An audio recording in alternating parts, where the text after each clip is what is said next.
everyone, this is Marika and welcome back to another session with me. We have been discussing the different teaching learning method or different methods of teaching. We have discussed about what is lecture method, what is demonstration method, what is a role play, a field trip and various other methods, all the advantages and disadvantages and how it is used as a method of teaching and how effective it is. We have also started the discussion on clinical teaching methods. So till now, we have discussed about what is a case study, what is a case presentation, and what is a nursing round. Today, in this session, we are going to deal about another method of clinical teaching, which is bedside nursing clinic. Now, from the term itself, we all can understand that a bedside nursing clinic means it is something that is to be done in the bedside of the patient. Today, we are going to see in detail what is a bedside nursing clinic, what are the various advantages and disadvantages, and what are the different purposes of a bedside nursing clinic. Bedside nursing clinic is an organized clinical instruction in the presence of the patient. In a bedside nursing clinic, clinical instructions are provided in the presence of the patient. Now, based on the particular topic or based on the disease condition, it can be medical or nursing. It can be a combination of medical and nursing interventions. So, in a bedside nursing clinic, the teacher, the clinical instructor, along with a group of students, a small group of students, goes and visits to the patient's bedside and discusses about the patient's condition. It might not only include the nursing care or the nursing management, but it might also include the discussion of all the medical management for the patient. Bedside nursing clinic is a teacher-centered method and it can be used only for a small group of students, and it can be conducted by the clinical instructor. It can also be conducted by the doctor, or it can also be conducted by the ward nurses. Okay, so a bedside nursing clinic is when a teacher, a clinical instructor, a doctor, or a ward nurse takes a small group of students to the side of the patient and discusses about patient's condition. It might include everything about patient's condition from his present to past history and all the medical and nursing management that has been done for the patient.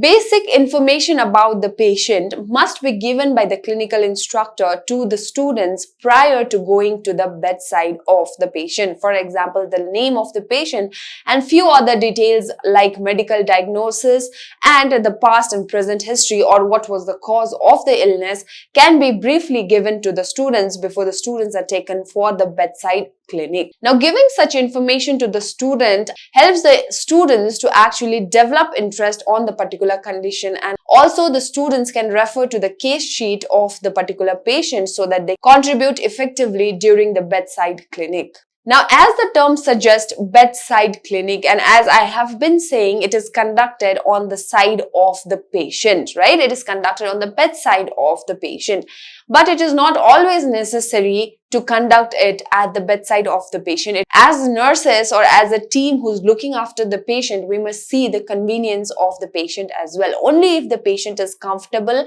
and after taking a prior permission from the patient, bedside clinic can be conducted. Sometimes some patient might not be comfortable for a group of students to come there and discuss about his health condition, about his progress, right? This might also induce anxiety in the patient. In such cases, it can be also conducted in a small clinical teaching room that is usually found attached to the wards. One of the most important things to do before conducting a bedside clinic or before planning a bedside clinic is to take prior permission from the patient or from the relatives or the attenders of the patient. The usual duration of a bedside clinic is around 35 to 40 minutes. And the students who are there for a bedside clinic must gather in an informal way around the patient in order to avoid tension or anxiety to the patient. As I said, crowding the patient, right? Number of students going to the bedside of the patient and discussing about him, his problems might not make the patient very comfortable. The patient might have discomfort and it might also lead to anxiety.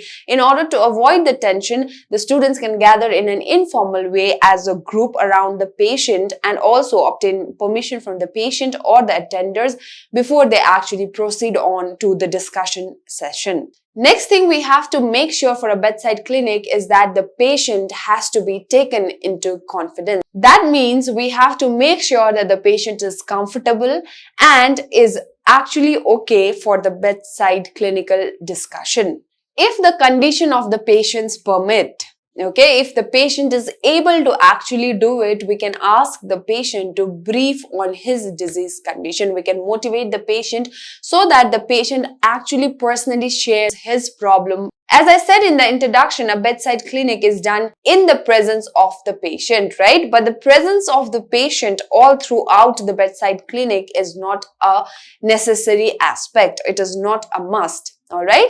Now, as we have discussed that before the students are taken to the patient or to the bedside, the students are given basic information about the patient like the biodata of the patient, the past history and the medical history of the patient. So for all of this, it is not required for the patient to be present. The teacher can give this information to the student even in the absence of the patient. So if all these are discussed in the absence of the patient, what are the things that are to be discussed in front of the patient or in the presence of the patient? So the condition of the patient, the medical management that has been taken for the patient, the nursing management that has been done for the patient, the nursing care that has been rendered for the patient for his well-being, and certain signs and symptoms of the patient must be discussed in front of the patient or in the presence of the patient.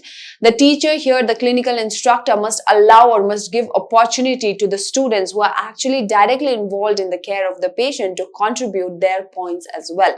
Now, once this interaction is over, the patient is set free, which means we do not need the presence of the patient after that. Okay, only when we are discussing majorly about the clinical features, about the line of management, that is medical and nursing management, all the nursing interventions that has been carried out for the patient, the condition of the patient, the progress that we have seen in the patient, this requires the presence of the patient, right? Now, once this is discussed, for the discussion session to be held, patient's presence is not required.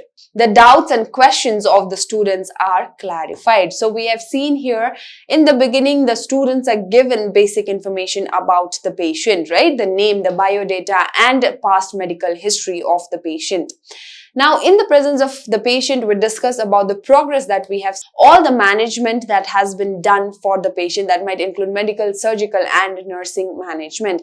Once this interaction, the presence of the patient is not required, and the further discussion process, the question answers, and the clarification of the doubts can be done later, even in the absence of the patient. A bedside clinic ends with a feedback from all the participants and with a summary about the important aspects that has been dealt about the patient. So I hope you've understood what a bedside clinic is till now. Let us see what are the various purposes for which bedside clinic is conducted. The first purpose is, of course, for any kind of clinical teaching method, the first and foremost purpose is to make sure that whatever is studied theoretically is integrated practically. To apply theory into actual practice by observing, by interviewing the patient, by collecting the data, and by studying the patient is the first purpose. To apply what is theoretically studied into actual practice is the foremost purpose. The next one is to apply the knowledge and experience in the real life situation. All that has been acquired by the students, the knowledge that they have, the experience that they have, can be applied to the actual real life situation through bedside nursing clinics. The third one is to highlight the uniqueness of each of the patients. So from the very beginning of clinical teaching method, we have been saying that the students are assigned with a patient who has a unique health condition, right?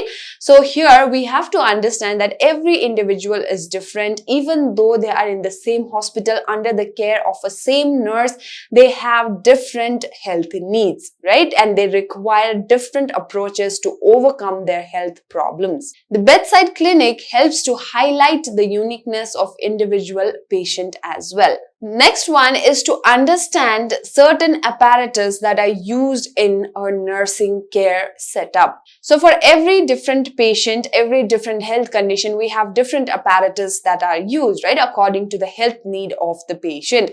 So to understand those apparatus, the equipments, the articles that are used for a particular disease condition or for a particular patient, bedside nursing clinic is usually used. And another one is to improve the quality of nursing care.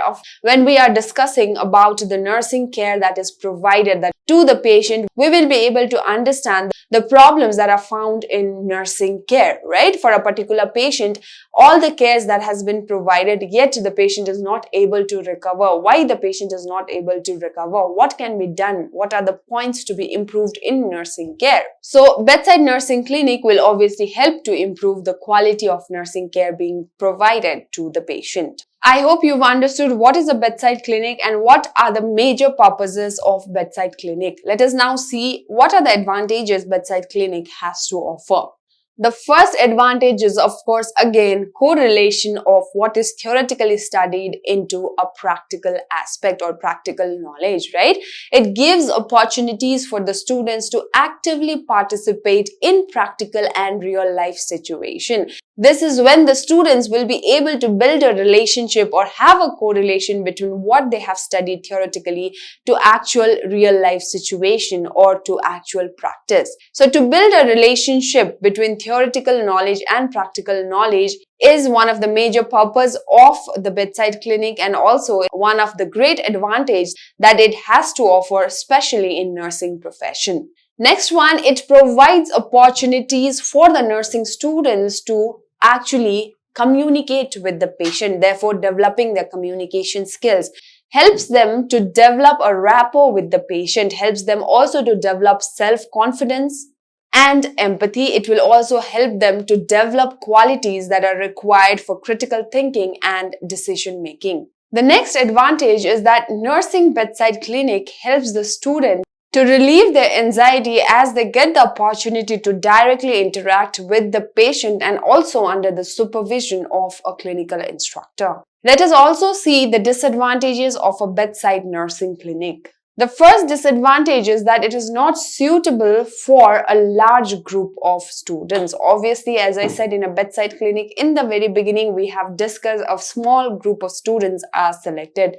Few numbers of students are selected because we cannot crowd the patient, right? There are nursing staffs involved, there are clinical instructors involved, and there are students involved. If we take a large group of students, obviously the patient will get anxious and it is also not allowed. It is only used for a small number of students or a small group of students. That is the first disadvantage. Second one is it might not be comfortable for the patient when a lot of students with other members are there and the patient is used as an object for a bedside teaching, right? So patient here is used as a subject in order to explain a certain disease condition to the students.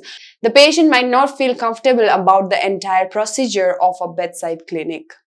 The next disadvantage is that bedside nursing clinic may disrupt the regular routine activity of the patient. Obviously, it is a disturbance for the patient, right? So it might disrupt the regular routine activity of the particular patient. Bedside teaching learning environment may not always be conducive of the learning for the students, for the teacher. It might be uncomfortable even for the other patients in the ward, for the particular patient as well as the staffs in the ward. When we as a group are standing there with the patient discussing about the patient, makes the patient uncomfortable. It also makes the other people around uncomfortable. It might also disturb the nurse to carry out any procedure on the particular patient, and it might also disrupt the routine activity of the particular patient. So that is all for today's class. To conclude today, we have seen what is a bedside nursing clinic, what are the various purposes, and what are the advantages and disadvantages of a bedside nursing clinic. I hope the class was helpful and I'll see you all in the next session where we will discuss another important aspect of clinical teaching, that is field visit. Thank you and have a great day.